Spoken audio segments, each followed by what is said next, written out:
Iza no nanandratra io olona ambony seza io? Ary ahoana ty saina fanamariana fanjakan'Andriana ity?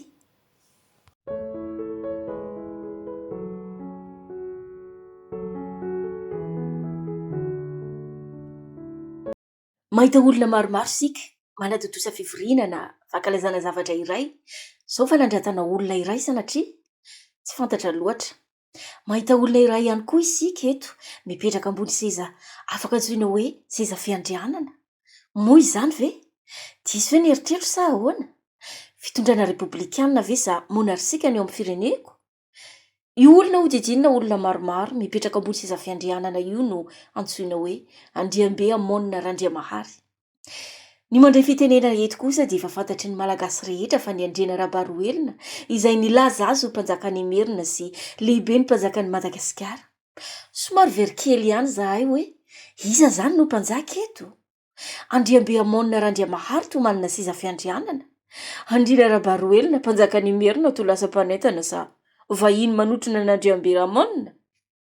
Tsy fantatra izay tena konokononina ao an-drenivohitra. Tsy fantatra izay tena marina na efa tafapetraka ny mpanjaka fa ny amoahana azy ofisialy sy isandrasan'ny raha malagasy.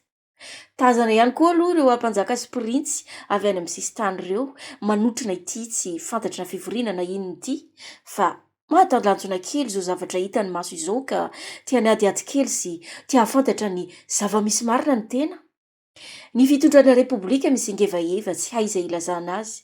Tehirona any amin'ny teteza mihita, nefa koa tehirosa amin'ny fividianana kolaka dia miafina ao ambadiky n'ilay hoe tsy misy vola anaty ny fividianana ny fanjakana. Fa ny ao aminay dia tena tsy nisy mihitsy zany izahay tsy nieritreritra mihitsy nikasika fividianana tompoko. Fa ny anay dia miresaka ray aman-dreny ara-drazana nataonay ny hasin'ny malagasy no hoe averina. Zay tena nivoizinay tao anatiny hatramin'ny karakarana ka hatramin'izao ilay tatitra nataoko teo tompoko ka izay no nataonay teo. Hatramin'ny taona 13 no voalohan'ny teny ambavan'ireo ray aman-dreny ara-drazana ara-pirazanana na mpifehy fanjakana amina foko ny teny hoe anteny miera raha tamin'ny fitondrana repoblikanina toy ny anteny mieran-doholona sy ny anteny miera-pirenena. Midika androm-panjakana arak'izany ny teny anteny miera ary fifehezana fanjakana sy vahoaka amin'ny alalan'ny lalàna na dinam-piarahamonina entina amin'ny alalan'ny politika mpitondrana amin'ny endriny mampiasa azy. Ny fanjakana ara-drazana no tena tompon'izany teny filamatra hoe anteny miera zany. Rafitra anankiray goavana be teto amin'ny tany sy ny fanjakana malagasy ny atao hoe anteny miera.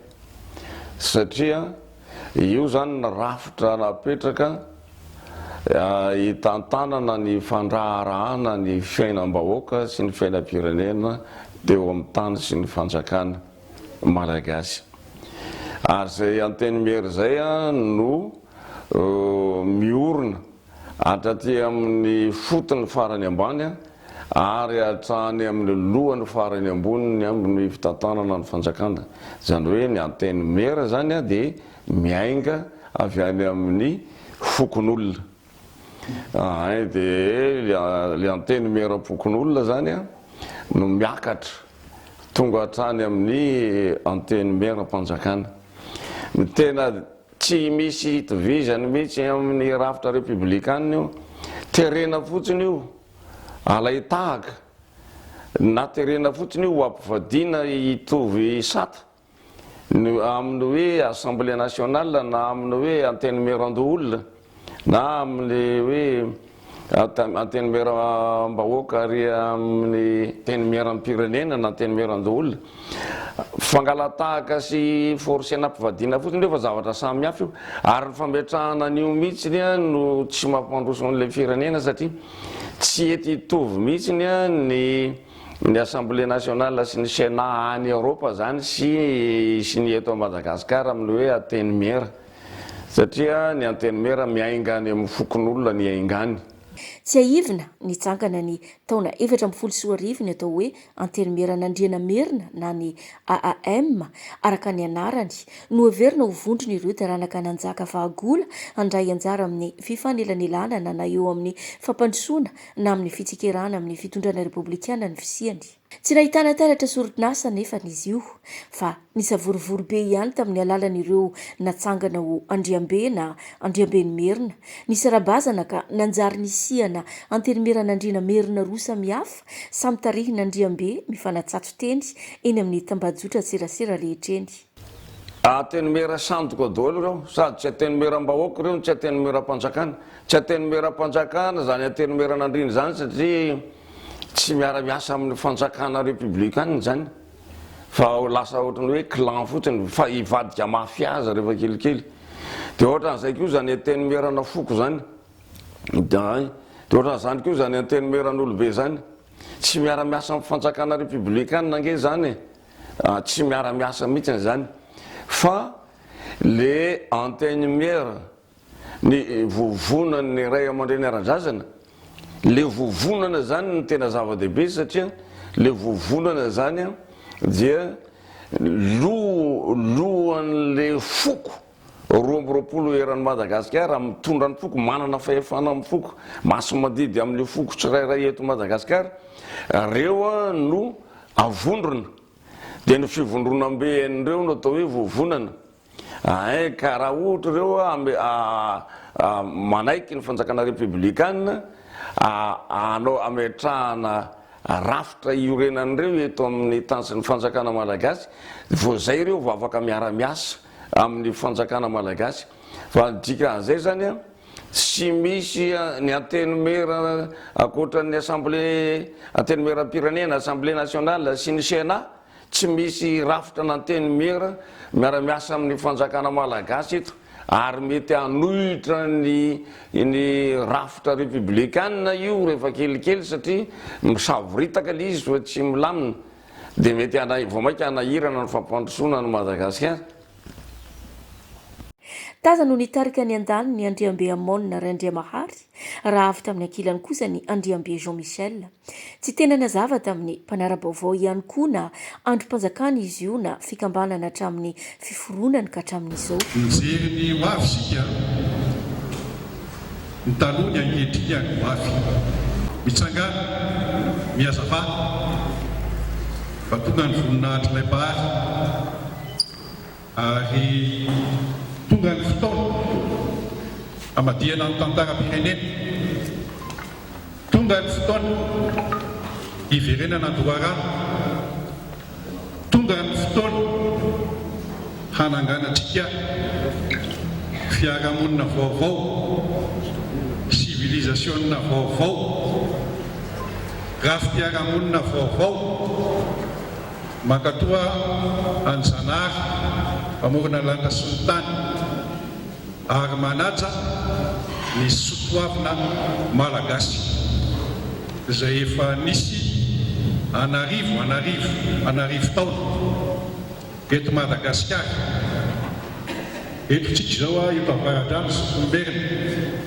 ary eto Merina lamatoa amin'ny Madagasikara ary eto Madagasikara lamatoa amin'ny tany zava-dehibe amin'ny tantara-pirenena ny dingana izay ataontsika ankehitriny amin'ny fanajana ny sotoavina malagasy. Irina dia mba tsisy tsony teny vahiny rehefa mikabary isika manao lanonana ohatr'izao fa dia teny malagasy ranoray. Avy amin'izy io ihany koa no nateraka ny antenimiran'olobe eto Madagasikara na ny AOM. Tsy tazana mazava ihany koa ny tena asan'izy io na ny mpikambana ho aminy aza tsy hay mazava tsara hoe na mendrika n'izany anarana izany izy ireo. Hatramin'ny taona 2014 ihany koa ny fivondronan'ireo ray aman-dreny ara-drazana misy ireo mpanjaka avy any amin'ny faritra sy ireo Sojabe, Mpitan-Kazimanga, Tangalamena ary avy amina Sokajinandriana avy eto Merina. Izy ireo izay antom-pisihany vavolombelony ray aman-dreny ara-drazana ao anatin'ny hetsika ny fikambanana KMTM, Komity Mpanomana ny Taom-baovao Iraisan'ny Malagasy. Izay nametraka mazava fa mila mandray anjara amin'ny fitantanana sy fandinenany toe-draharaha iainany vahoaka ny ray aman-dreny ara-drazana ka mila arafitra anatin'ny fanjakana républicaine ny fisian'izy ireo. Izay nitaka hatramin'io taona io ary niverimberina isaky ny hetsika isan-taona nanaraka hatramin'ny taona lasa teo tany Antsiranana tamin'ny fitondrana repoblikanina ny ametrahana androm-panjakana fahatelo antsoina hoe antenimihera ny ray aman-dreny ara-drazana. Fanrebirebena saim-bahoaka fotsiny ny fametrahana eto Madagasikara hoe antenimiheran'Andriana, antenimiheran'Olobe, antenimiheran'ny Foko, antenimiheran'ny Tsia, antenimiheran'ny Roa. Fandrebirebena vahoaka fotsiny zany entina politika, entina ohatrany hoe anaparitahana ny ampisaratsara-bazana ny vahoaka malagasy fotsiny zany. Fa mizara roa ihany ny antenimera tamin'ny andron'ny fahampanjaka zany. Indray antenimiheram-bahoaka, dia indray antenimiheram-panjakana. Zay fandehan'ilay izy. Ka ninona zany zavatra mahakasika ny vahoaka tsy azo ampiarina mihitsy io raha tsy teny iarana ny vahoaka. Zay no manteny mihera azy iny e, teny iarana. Teny iarana tsy haiko ny vazaha sa consensus sa inona. Fa ny teny mihera sy ny anteny mihera dia teny iarana daholo ny zavatra. Mpanjaka mbola manao teny iarana amin'ny vahoaka aloha, zay vao mandrafitra lalàna. Ny vahoaka tsy manapa-kevitra amin'izay ohatrany hoe rafitra napetraky ny mpanjakana raha tsy fanao teny iarana. Dia zara roa, ny antenimiheram-bahoaka zany sy ny antenimiheram-panjakana. Voasely zay voalaza ho nitsangana indray tamin'ny fomba ofisialy ihany koa ny antenimiheran'ny foko malagasy izay nambara hanitsy ny isan'ny foko manerana nosy anatin'ny tantara. Andray andraikitra tandrify azy ireo ihany koa amin'ny fitantanana ny vahoaka sy ny firenena. Ny takiana fikitihana lalam-panorenana sy ametrahana ny zoa makasin'izy ireo amin'ny fitantanana mihitsy ny azy zany, saingy tsy mbola nahazo valy ny hatreto. Saingy tazana tao anatin'izy io avokoa ireo mpanorona sy mpamolavola ny antenimiheran'Andriana Merina na ny AAM, misy any Amonina Randriamahary sy ny mpanaradia azy. Inona moa zany no tena antony nananganana antenimihera vaovao indray? Antenimiheran'ny foko malagasy inona ny dikan'izany? Hita mipetraka eto amin'ny seza fiandrianana Andriambe Amonina Randriamahary, hodidinina saina fotsy sy mena izay manamarika ny fanjakan'Andriana. Raha nanontaniana nefa izy dia toa mifanohitra amin'izany no lazainy fa dia tsy misy intsony hoy izy ny mpanjaka eto Madagasikara. Inona ny marina?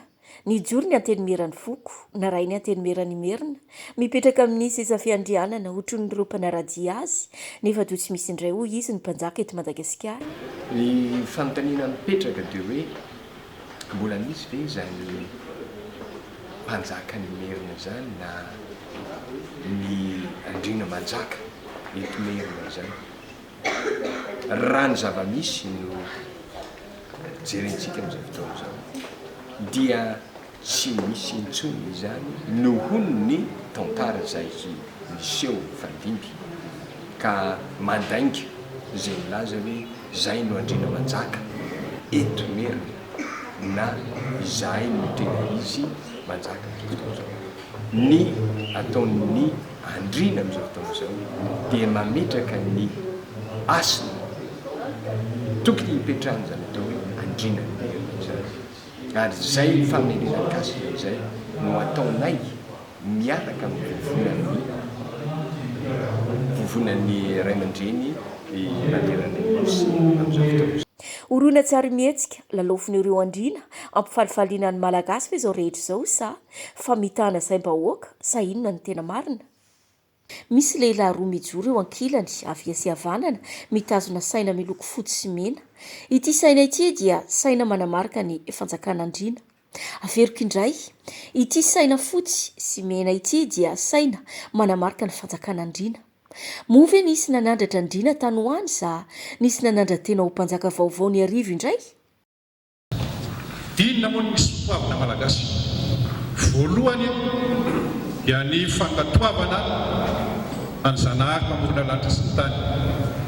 Faharoa, fanomezana hasina, fankatoavana ireo ampanjaka ndreniony, ampanjaka be manerana Madagasikara. Fanajana ireo ray aman-dreny olobe eto amin'ny tany sy ny fireneny. Mahatsikaritra olona vitsivitsy avy any amin'ny faritra isika, saingy dia toam-panotrona fotsiny ihany ary tsy tompo-piandrianana akory izy ireo fa anisan'ny masofo fotsiny ihany. Ny andro tokony ireo mpizaka nandritra ny 4 andro tazana tena toerana mialohany fanambarana ny fijoroany ihany koa dia saika ireo fokony andrena-merina daholo no hita manerana ny efitrandro. Isan'izany ndriana Rabaroelina izay nitony tena ho mpanjakany merina sy filohany ampanjaka manerina ny nosy. Tazana teo ihany koa ireo avy amin'ny foko vitsivitsy toa ny ampanjaka Zakalava ny Maroambitsy sy ny Printsy Zafisoro Taberandriamanantsoa ary ny zanaka vavy ny ampanjaka Ramahasitraka Arivo ny amboky tamin'ny taona 2024.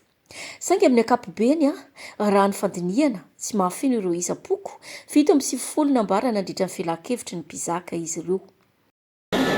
Zay mbola nikarakara aloha tamin'ny voalohany bon eto Madagasikara zany raha ny hevitra ny zavatra hitantsika dia hoe 20 tsy tompoko alefa ndrela izy 7 tsy tompoko zao efa niakatra 7 mbola hiakatra io dia eo ampamaritana azy mihitsy izahay satria eo ny foko eo ny zanapoko mariko ohatra zao eto Antananarivo efa misy 420 hita fotsiny reo raha mbola misy ny zanapoko araka ny tenentsika teo mbola misy koa ny anatrokajy dia ny any amin'ny faritra zany heverinareo hoe mbola aizy zareo karaha zay ny atambatra somary iretsaka ihany le izy nefa ny malagasy dia iray ihany. Ny malagasy iray ihany.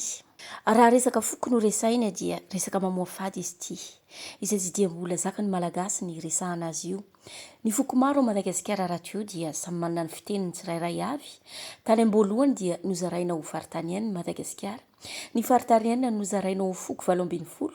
Ny foko 720 nozaraina ho zanapoko maromaro ary ireo zanapoko maromaro koa dia mbola nozaraina ho zafipoko maromaro izay mbola nisy naniditra ho zafiafipoko maromaro ihany koa taty aoriana. Ny fiteny no mahasamihafa ireo foko maromaro ny zarazara ireo fa ny maha-malagasy ny malagasy dia iray ihany. Saingina dia misy aza ny fiteny malagasy ofisialy dia mbola maro dia maro ireo malagasy any amin'ny foko sasany any amin'ny faritany izay tsy mahazo ny teny sasany amin'io fiteny malagasy ofisialy io. Ary mandinika aza isika eto amin'ity fivoriana teny merany foko malagasy ity dia raha atao indray mpimaso dia toa anteny merany merina na ny AM no hita eto satria dia ireo fikambanana ireo merina no tena maro anisy eto. Raha mihoatra ny 20 na mihoatra ny 7 ny isan'ny foko eto Madagasikara dia mety ho feno hipoka ny efitrandro ary tsy maintsy hisy karazana loko hafa tao anatin'ity fivoriana ity saingy ny mifanohitra amin'izany no hita eto dia ny saina fotsy sy mena izay manamarika fitondram-panjakana Andriana izay hita amin'ny loko mena sy fotsy mameno ny efitrano-pivoriana eto. Nahoana no voizina ity resaka foko ity tatoato? Dia tsara ho fantatry ny vahoaka malagasy ihany koa dia izao. Tamin'ny andro ny Alandra Navaly manjaka teo amin'ny fitondrana dia nametraka ozona izy ary ozona tampony napetsana. Fa ho fitinina hoe raha tsy miverina amin'ny malagasy ny fiandrianana dia voaozona ho ratsy fiafarany aoriany ary na hiakatra tsy hatsangana tsy ahary tsy hatsangana ary midina tsy ahary mandra-pahatonga zay fotoana zay dia porofo mitoaka amin'ny tenany zao mahazo ny firenentsika amin'izao fotoana zao. Zany zany midika fa hoe masina ilay tanindrazana dia tokony hoajaina ny asy tanindrazana, hoajaina ny asy ny olona, hoajaina ny asy ny fitondram-panjakana, hoajaina ny asy ny vahoaka. Tamin'ny andro ny Alandra Van'ny Manjaka tamin'ny fanjakana. Mpanjaka no resahana eto tsy maintsy mila miverina amin'ny malagasy hoy Rakotondrasoa Noely filohan'ny AFM ny fitondrana. Movitsy malagasy ny mpitondra nitondra Madagasikara nanomboka ny filohatsiranina sy ny nandimby azy. Marina fa nisy ny manana taratasy mizaka ny zokim-pirenena vahiny saingy malagasy ray, malagasy reny no nitondra ny tanindrazana ary mbola mitondra hatramin'izao. Somba zavatra hafa no tiana hampita amin'izany fanehoan-kevitra izany. Ny mandray fitenenana eto aloha dia ny Andrina Rabaroelina izay nilaza azy ho mpanjakany merina sy lehibe ny mpanjaka Madagasikara. Andriambeamonina Randriambahary mipetraka ambony seza fiandrianana. Ka ino zany ilay hoe mila averina amin'ny tena malagasy ny fitondrana? Ino ny idiran'ny resaka anteny merany foko amin'izany rehetra izany? Mila averina ve ny fanjakan'ny mpanjaka? Movitsy ny vahiny sy ny mpampindram-bola no namotika ny firenena nanomboka ny idiran'ireo mpanandevy sy mpanjanaka ireo teto Madagasikara sy noho ny tsy fahaizana mitantana ny firenena no nampahantra ny Gasikara. Na averina malagasy tsy mizaka ny zokim-pirenena vahiny aza ny fitondrana dia hita mibaribary fa mbola ny renivohitra Madagasikara no mibaiko ny rehetra. so mba vahaolana hafa aloha no tena tokony hodiniana mpandrosoana ny firenena. Ny zavosoro moa dia foko anankiray te fihavanana ary ny tenako zao dia anatin'ny CRN retraite président zafa fa efa ela ny takinay an'io zany hoe anangana firenena. Raha misy fananganana firenena dia ny mpanjaka sy ny andriana eran'ny Madagasikara mivory hoe andao asika anangana firenena satria asika zany rehefa tonga teto ny vazaha dia tagnatin'ny fahazanahantany tao daholo ireo foko ireo. Niala ny vazaha 1960 dia indépendance asika dia hoe qu'est-ce que l'indépendance?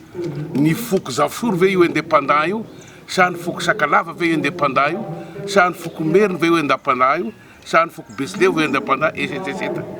Hatram'izao zany sy mbola mazava malagasy mihitsy ino ty indépendance ty satria sy mbola nisy fivoviany ireo foko ireo nagnano hoe andao amizay sika hitambatra ho firenena anankiray.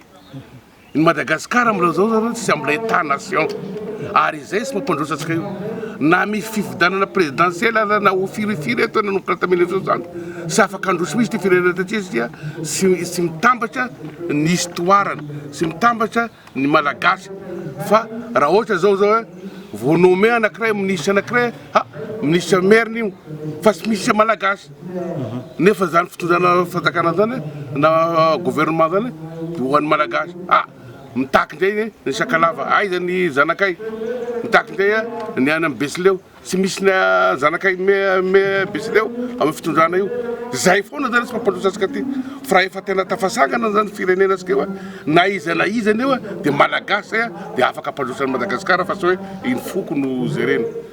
Fanontaniana mipetraka hatreto hoe ino ny tianteny mihera takiana vondron'olona na ampanjaka na fikambanana tato ato ity? Inona no andraikitra tiana ho raisina na tombontsoana tiana ho tadiavina? Ara-dalàna sa ara-drariny ve?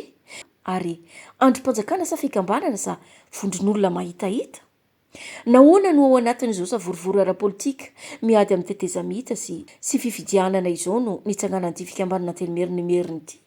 So misy ambadika politika ary ny anton'izao rehetra izao satria vao tsy ela akory anie tamin'ny 20 aprily ny nanatotosana ny fanokanana ny musée Rainely Arvony taoriana kelin'izay dia nifanesy ny fanokanana vakoka merina toy ny boky nosoratany Jacques Rabe Mananjara. Ny hodiniana ato anatin'ny tiraraha ny tena zava-dehibe aloha zany dia ny hoe ny fahafantarana ny foko malagasy sy ny isan'ny marina. Zay asa lehibe zay dia hotohizana makany amin'ny fananganana ny anteny mera ny foko. Tsy anteny mera tsy ara-drazana na ray aman-dreny anona fa foko tena foko malagasy mihitsy no resahana amin'izao satria tanindrazana no voakasika. Tena tampony asa tampony ho ataon'izany anterimera zany aloha dia mipetraka ho alokalopahendrena amin'ny firenena zanabe tsy mitanila amin'ny fijerena ny raharaha-pirenena sy ny olana rehetra misy eto amin'ny firenena ary indrindra koa atao anara-maso hiaro ny fiandrianam-pirenena tsy andeha makany amin'ny fioaram-pify. Inona ny tena zava-mitrango ao Madagasikara? Saolay matoritory ny vahoaka malagasy ka ho tara fifoazana satria misy zavatra tsy milamina ao amin'ny firenena. Nahoana ireo olobidy avy any amin'ny faritany no manotrina fotsiny mitazana ny andriambe Amona mipetraka tsara mpamanajana eo amin'ny seza fiandrianany? Nahoana andriana Rabaroelina izay lehibe ny mpanjaka amin'ny Madagasikara no tsy nahazo seza fiandrianana fa lasa mpitazana sy mpanotrina fotsiny ihany? Atsipy ny tady anjaranao mandinika ny zava-misy. Izay zany izy hoe omeo lakan'izay ny malagasy, omeo lakan'izay ny vahoaka malagasy mba izy ny tompon'ny tany sy ny fanjakana fa tsy ny vahiny intsony. Aleo averina aminy ny tanindrazana dia izy no mitatana ny firenena manomboka zao.